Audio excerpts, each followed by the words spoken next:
so we have another question coming our way. This is from Amanda Fisher, who is on the app. So if you haven't checked it out, you have to go check out Dr. Amanda Fisher. She comes from our Lee's Summit, Missouri location, and she's asking us, what are some quick protein hacks for the busy mom that's at games, practices, and basically an Uber driver, which I know you're pretty much an Uber driver. Yeah. You're pretty much an Uber driver. Devin and I are starting to get into that world that our kids are in dance and baseball and all the things. So we can't go through the fast food. You can't do that. You know, we gotta plan ahead. You got to think about how am I going to still get my dinner in and easy protein stuff. So what do we got for Amanda? Well, Amanda, I appreciate your question and thank you for being a part of Burn on Demand with the core and pelvic floor sessions that you take us through. I know I don't obviously do them, but I know so many of our pregnant members have messaged me or postpartum members have messaged me and have thanked me dearly for your work. So we appreciate you and thanks for adding value to the podcast here with this question. To me, this is what her question was, you know, protein hacks for busy parents who are living out of your car basically. And you know, the first thought I had is this is exactly what the Burn Nutrition vision was for. Yeah. Right. It was to have supplements that were grab and go, to have protein bars that were grab and go. And we're getting ready later this year to roll out finally the last piece of it.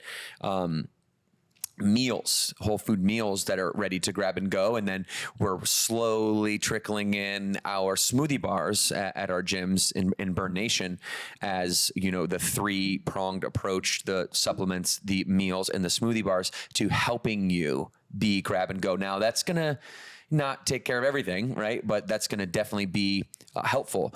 And then my, you know, suggestion in what we do, I don't think it's going to be that much different as all 3 kids start to get into more sports in the evening and we have to be the Uber driver because we travel so much already. We already have some good principles and mostly it's in the air. So we have a lot of good principles on how to keep protein with you on the road as you go, whether it be like a small Yeti cooler. The reality is you have to bring a cooler or a snack bag. And so, or both, it depends on how long your trip is, but definitely in the car all day, it's a snack bag with, you've got seeds in there. You've got a bag of cashews in there. You've got protein bars.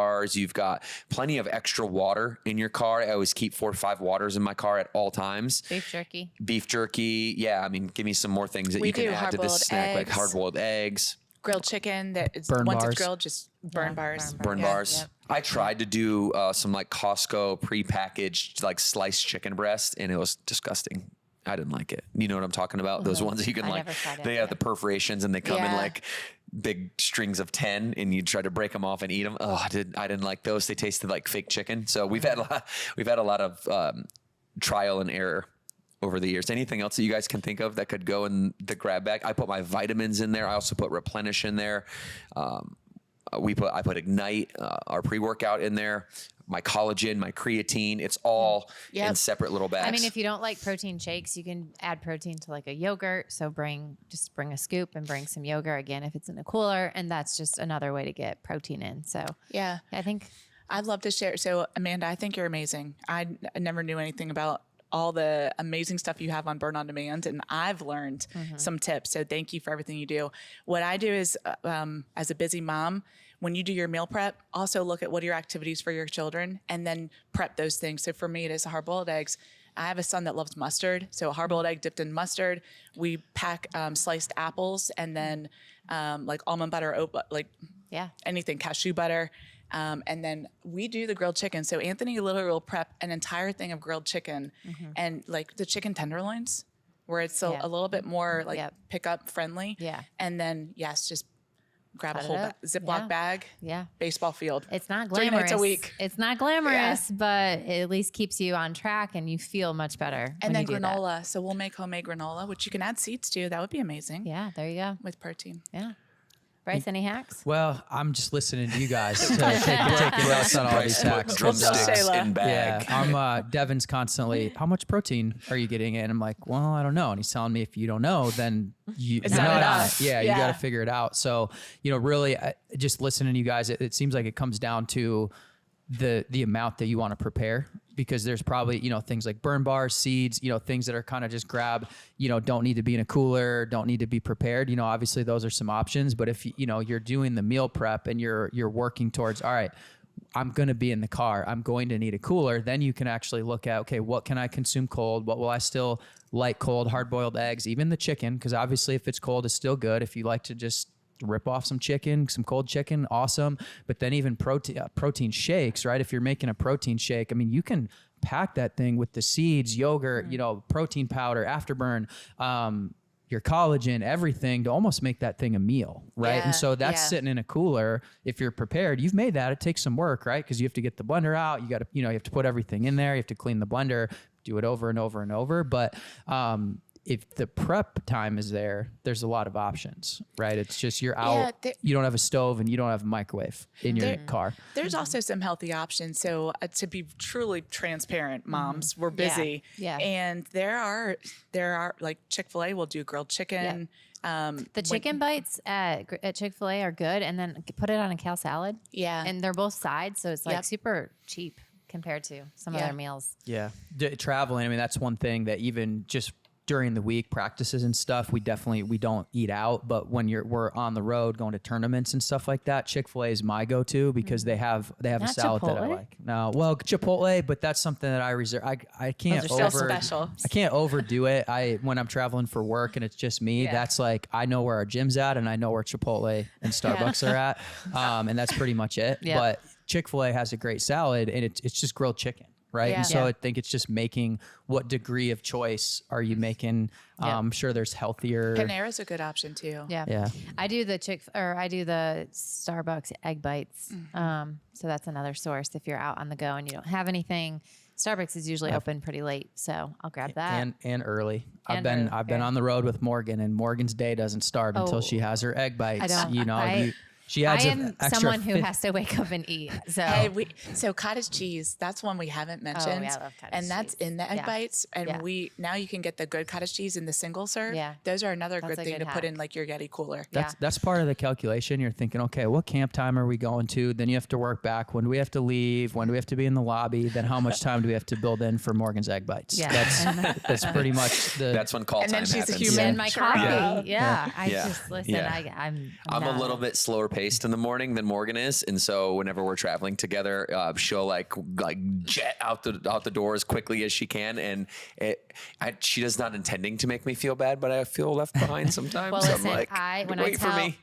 Hey, if we want to go there, let's She's go a there. GSD. Yeah. She's When going. I tell my team we're meeting at the lobby at this time, you better believe as their leader, I'm going to be there at this time. I'm not going to be late. I'm not going to make you wait for me. And Devan, not that you have a different philosophy, but you like to cut it right to like the last 30 seconds of when we told people we were going to meet. I need to be there early. Yeah. So we just have different philosophies. And I'll say to him, hey, I am leaving at this time. I'm walking out of the hotel room.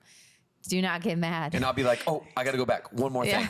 Oh, I left something. This is I the got to go back. perfect time to talk about the Morgan Moxie. Yeah. So working for this leader this year, she is just this amazing woman that stepped into this like leadership. And I love that Morgan Moxie, and I can always count on you. So thank you for that. Thank you. Hey, just to and not late, right?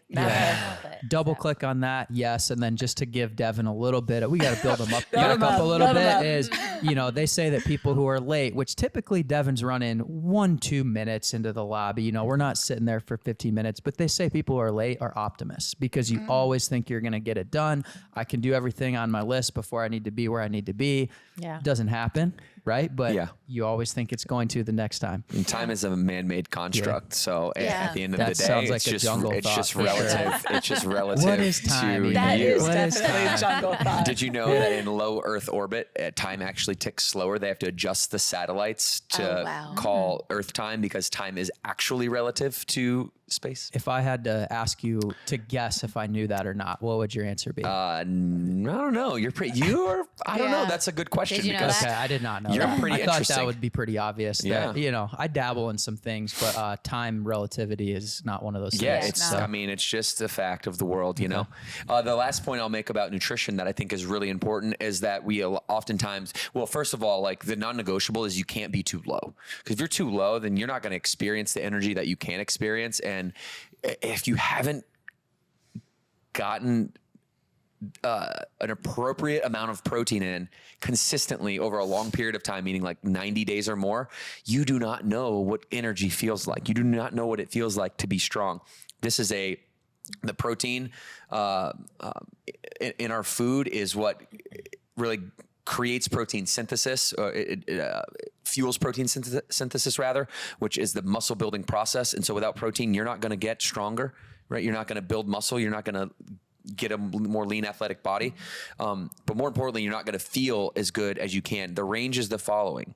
You can't be below this range. Okay. The Chris Bumstead, the Mr. Olympia, he does about 300 grams of protein a day. Wow. So that's the ceiling. That is work. Okay. But he's also a massive human being, right? So it's relative to your body mass. Yeah. 100 grams is what every human should be getting in. So your range is somewhere between 100 and 300 grams. What we need to do is stop beating ourselves up when we don't get 168.24 grams every single day. And we need to back our perspective out and just do whatever it takes to get into the range of 100 to 300. And I think that's a much more manageable, practical, approachable way to think about your protein. And then if I can do a double afterburn shake in the morning, and that's 43 grams of protein right there, I'm almost halfway there just in one little effort every day. And then if you kind of keep that philosophy of hunting for protein, like when I look at food, I'm like, I need to know how much protein is in the food that I'm looking at. You can just start to assimilate yourself to the amount of protein sources that you're going to need on a daily basis by intuition. And you're not going to have to, be somebody that like obsesses and counts calories and consumes their, time with arbitrary things like that. Yeah, that's great. Yeah. Just a final strategy, and this is my main one, is just have a spouse that brings protein and water and all those things. And they definitely appreciate it. My wife does not get mad at me at all about me reaching for her water, her protein, her snacks. So that's just another one to throw on onto the table. You would, Bryce. You would. I do want to share real quick, my kids, do you like cleaning up the kitchen and then closing the kitchen? Yes, every night. Okay, so this is something that I've had to die to myself because my boys, now, especially now that they're home on summer break, they want to make a protein shake. And usually it's after dinner when I've already closed the kitchen, I've had to just, okay, this is good for them. Yeah. They're setting a really good habit, and it's okay if I wake up in the morning with my coffee and there's afterburn everywhere. Yeah. Because they're creating that habit of getting some protein in before they go to bed. And so that is good. mamas, I know. You got to let surrender things go. it. Kitchen is open. Yeah. Kitchen's always open with 3 boys. Yeah, that's very true.